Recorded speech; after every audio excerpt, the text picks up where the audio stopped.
marka dhanka kale inaan idiin sheego in dowladda Puntland aysan wax gorgortana ka galaynin nabadgelyadeeda iyo sugidda amnigeeda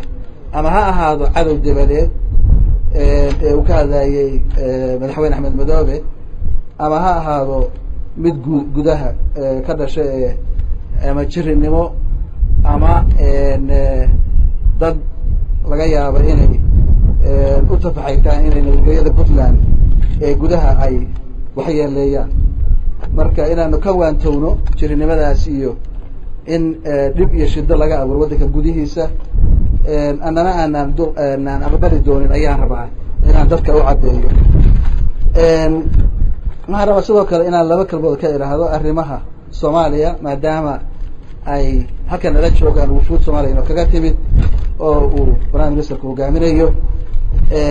waxaan rabaa marka hore dadka Puntland inaan u sheego horta inay kalsooni qabaan oo kalsooni dhaba ku qabaan dowladooda Puntland 17 sano ayay jirtaa dowladnimo gaamurta ayay leedahay nidaam iyo dastuur iyo horumar la taaban karo ayaa 17 sano gaartay marka in kalsooni daro laga muujiyo in nidaamyo cusub hadda abuurmaya gobol iyo bar hadda la dhawdhabayo inaad ay khalkhal gelin karaan jiritaankeena iyo xuduudaheena iyo dowladnimadeena inaan horta waxaan rabaa aad ku kalsoonaataan inaysan dhici karin in Puntland xuduudeeda muqaddas tahay aan la taaban karin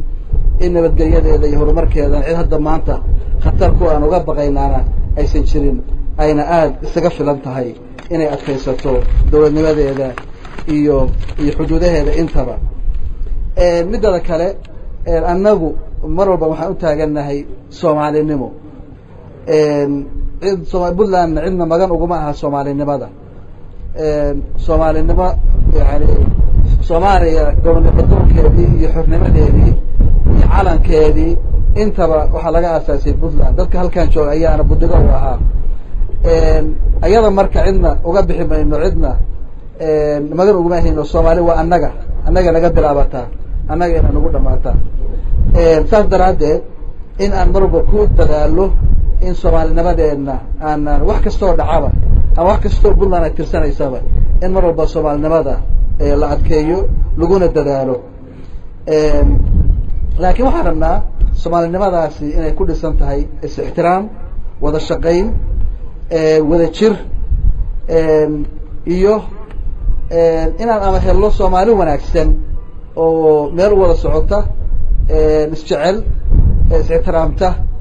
inta laga gaarayana marka waxay ila tahay in qolo walba meesheeda ay iska joogayso hadii kale laakiin mar walba annagu diyaar u nahay inaanu ka shaqeyno dowladnimada xataa maanta jirta Soomaaliya maanta lagu naaloonayo laftigeeda tan maanta joogta ee federaalka ah waxa budabo ah Puntland dhiig iyo dhacaan ayaa uga baxay wiilashoodii ayaa ku maqan dhaqaalahoodii ayaa ku bixiyeen marka ha ogaadaan marka cid kastaaba inaan taas aanu cidna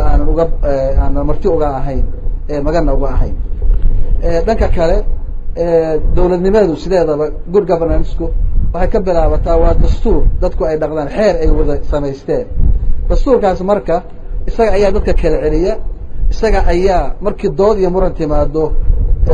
la aadaayo lagu kala baxaa marka annagu marna uga hormari mayno dastuurka ka dhaxeeya Soomaali ama se heshiiskaas bulshada naga wada dhaxeeya inaan annagu aanu burino ama aanu wax burburinaya aanu horseed ka noqono dhanka kalena ma aqbalayna marka waxaa lagu heshiiyey cid gaari ayadu inay say doonto ka yeesho ama u bedelato ama ay waafajiso danta gaarka ay leedahay ka ayaa naga dhaxeeya haddii wax laga bedelayana wada jir iyo consensus ayay ku imaanaysaa laakiin marna ma aqbalayno in isaga lagu feegaalo danaha qaar leeyahayna la waafajiyo